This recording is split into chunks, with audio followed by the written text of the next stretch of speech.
بسم اللہ الرحمن الرحیم۔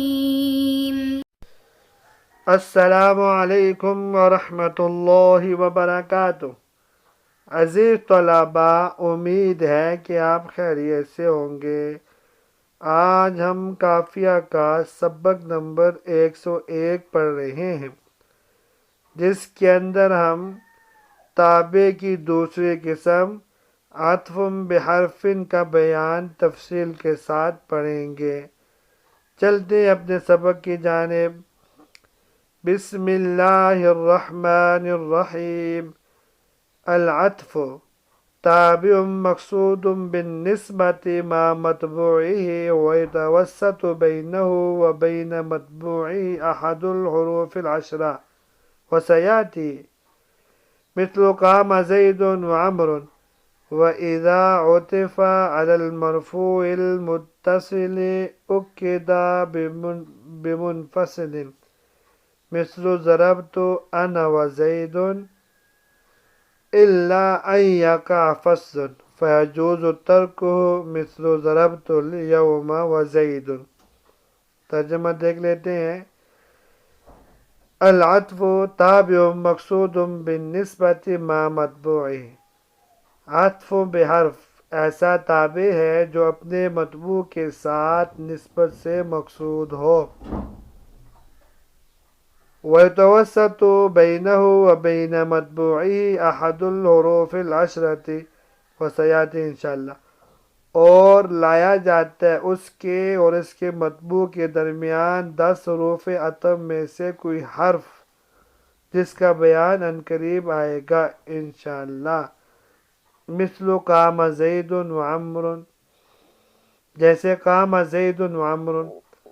وَإِذَا عُطِفَ عَلَى الْمَرْفُوعِ الْمُتَّصِلِ أُكِّدَ بِمُنفَصِلٍ، جب ضمیر مرفوع متصل پر عطف کیا جائے تو اس کی تاکید ضمیر منفصل کے ذریعے لائی جائے گی۔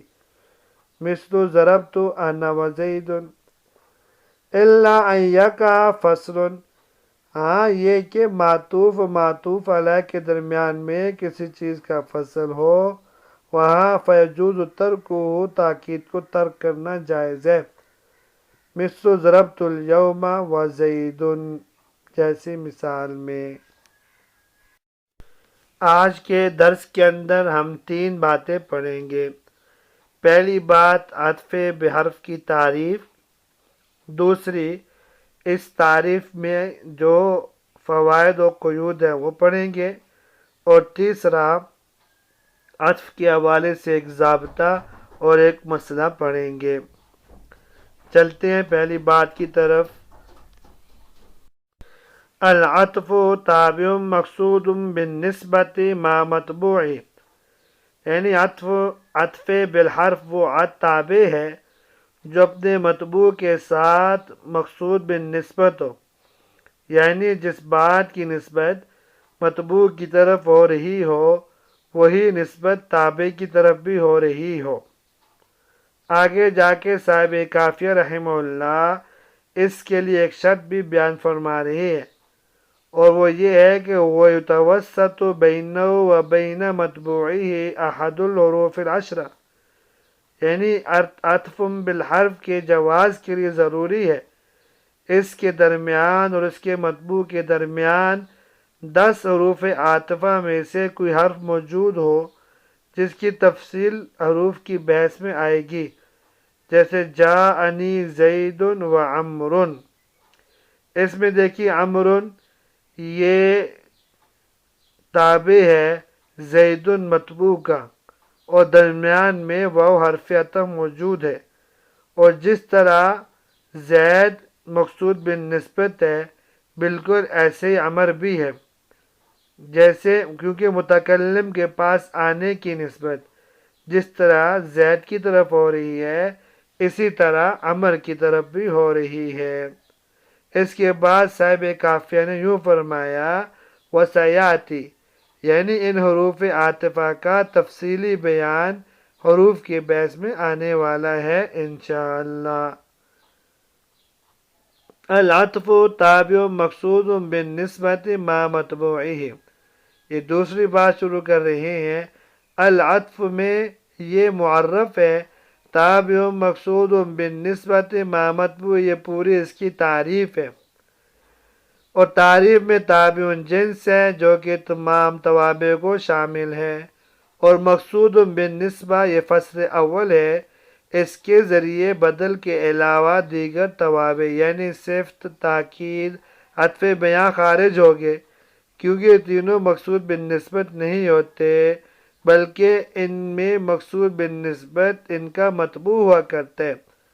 ماں مطبوع ہی یہ فصل ثانی ہے، اس کے ذریعے بدل بھی خارج ہو گیا، کیونکہ وہ اگرچہ خود مطبوع بالنسبت تو ہوتا ہے لیکن اس کا مطبوع مقصود بالنسبت نہیں ہوتا۔ جیسے جاءنی زید حمار، اس میں مجیت کی نسبت صرف حمار کی طرف کی گئی ہے نہ کہ زید کی طرف۔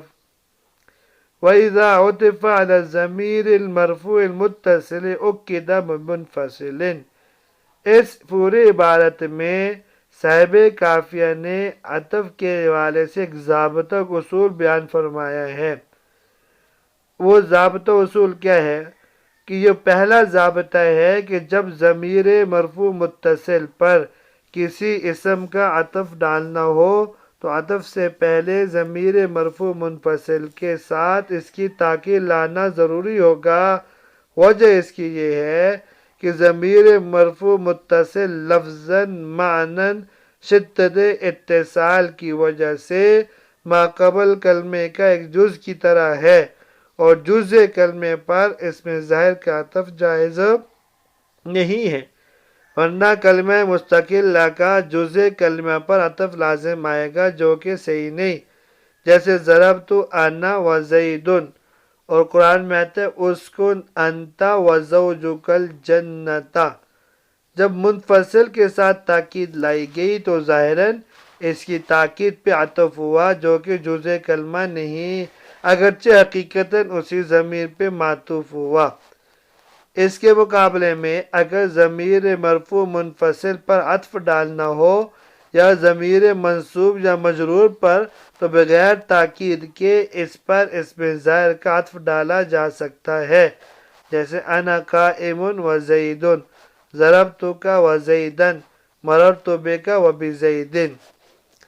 الا ان یقع فصل فیجوز ترکہ، یہ دوسرا ضابطہ ہے جو ماقبل کے ساتھ اس کا تعلق ہے کہ اگر ضمیر مرفوع متصل پر اس میں ظاہر کا عطف ڈالنا ہو تو قاعدہ تو پر آ کے اس کی تاکید لانی ہے، لیکن اگر معطوف اور معطوف علیہ کے درمیان میں کوئی فصل آ گیا ہو تو وہاں تاکید لانا اگرچہ جائز تو ہے لیکن ضروری نہیں، کیونکہ یہاں فاصلہ تاکید کے قائم مقام ہو جائے گا، جیسے ضربت الیوم و زید، اور فرمان باری تعالی ہے ما اشرکنا ولا آباؤنا، یہاں آباؤنا کا عطف ما اشرکنا کے ضمیر مرفوع متصل پر ہے لیکن درمیان میں لا زائدہ کا فصل ہے، اس سے تاکید نہیں لائی گئی۔